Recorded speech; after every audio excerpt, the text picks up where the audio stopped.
Welcome to FinStats.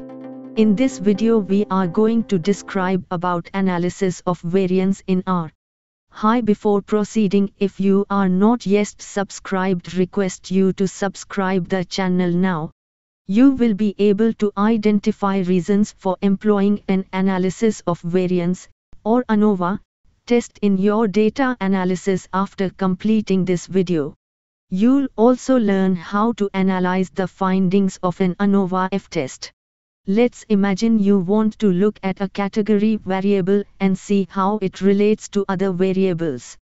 Take, for example, the airline data set. How do different categories of the reporting airline feature, as a categorical variable, affect flight delays? Is a question you might wish to consider.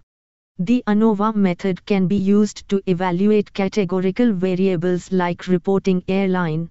ANOVA can be used to determine the relationship between two groups of a categorical variable. You may use ANOVA to see if there is any difference in the average flight delays for the different airlines in the airline dataset.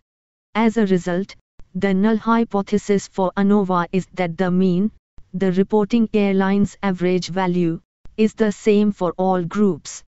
The alternate or research hypothesis is that the average for all groups is not the same.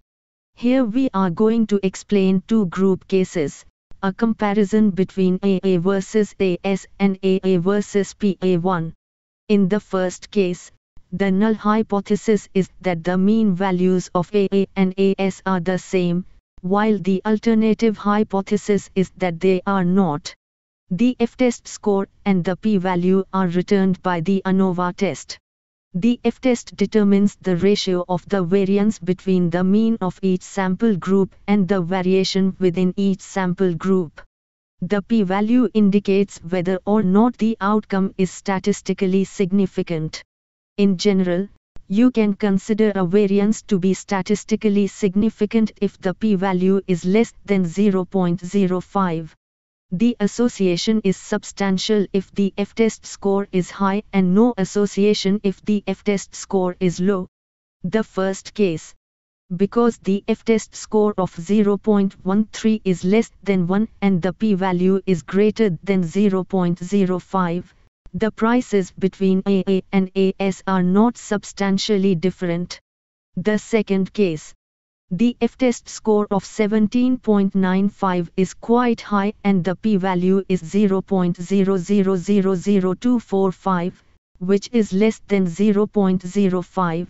The flight delays between AA and PA1 are significantly different. Because the ANOVA test produces a significant F-test score and a small p-value, you can conclude that there is a strong association between a category variable and other factors. You learned that an ANOVA test can be used to identify correlations between distinct groups of a categorical variable and that the F-test score and p-value can be used to identify the statistical significance. If you want to get more tutorials, subscribe to the channel. Thanks for watching the video. For more information visit finstats.com.